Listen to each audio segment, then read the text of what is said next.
मैं डॉक्टर पूर्वा गोहिया, बाल एवं शिशु रोग विभाग, गांधी चिकित्सा महाविद्यालय में सह प्राध्यापक के रूप में कार्यरत हूँ। आज मैं आप सभी नई माँओं से, जो अभी-अभी माँ बनी है, उनसे कुछ नवजात शिशु संबंधी जानकारी साझा करना चाहती हूँ। किस तरीके के कपड़े नवजात शिशु के लिए उपयुक्त होते हैं।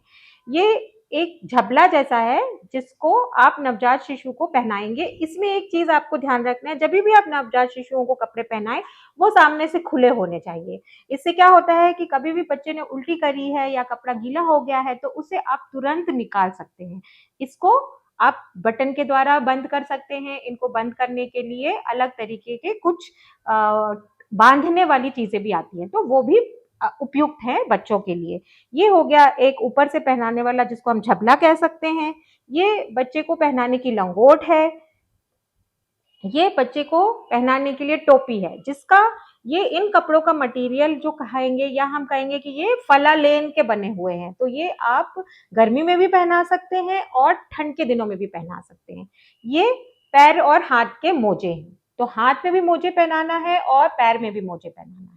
इसके अलावा अब मैं आपको दिखाऊंगी कि ये ऊनी मोजे हैं। ठीक है, ऊनी मोजे बहुत जरूरी होते हैं। ये ऊन की बनी हुई चीजों पे सभी लोगों को ध्यान रखना है कि आजकल बाजार में तरह तरह के सिंथेटिक कपड़े मिल रहे हैं, जिन्हें कहा जाता है कि ये बच्चे को गर्म रख सकते हैं, परंतु वो बच्चों को गर्म नहीं रखते हैं। आप सभी से हमारा और मेरा यह अनुरोध रहेगा कि जो भी नवजात शिशु है आप उसे गर्म कपड़े पहनाएं, ऊनी कपड़े पहनाएं। ठीक है, तो ये ऊनी मोजे है। ये एक ऊनी पजामा है। पजामा कई बार हम लोग छोड़ देते हैं, बच्चे को बिना पजामा पहनाए ही रखते हैं। तो मेरा सभी से यह, आप सभी माओं को ये मेरा एक सुझाव है कि ठंड के दिनों में जरूर बच्चों को पजामा पहना के रखें। अंदर आप नैपी पहनाएं, ऊपर से पजामा पहनाएं। ठीक है, ये भी इसी तरह का एक थोड़ा मोटे कपड़े का, मोटे मटेरियल का झबला है, जिसको आप ठंड के दिनों में पहना सकते हैं। ठीक है, तो ये इस तरीके के आप कपड़े नवजात शिशुओं को जरूर पहनाएं।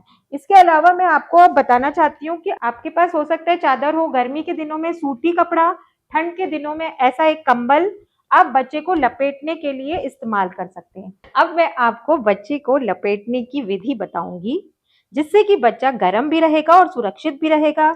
गर्मी के दिनों में एक आप सूती चादर का इस्तेमाल करें, ठंड के दिनों में ऊनी चादर का इस्तेमाल करें। ऐसा कोई भी एक कपड़ा लें। मैंने अभी एक कंबल लिया हुआ है। इसको आप चौकोर आकार में करने के लिए एक तरफ का कोना ऐसा मोड़ दें और बच्चे को आप, क्योंकि अभी मैं डिमॉन्स्ट्रेट कर रही हूँ इसलिए हम एक डॉल का इस्तेमाल कर रहे हैं, उसका सर उस मोड़े हुए कपड़े के ऊपर रखें। फिर लेफ्ट साइड को लेकर आए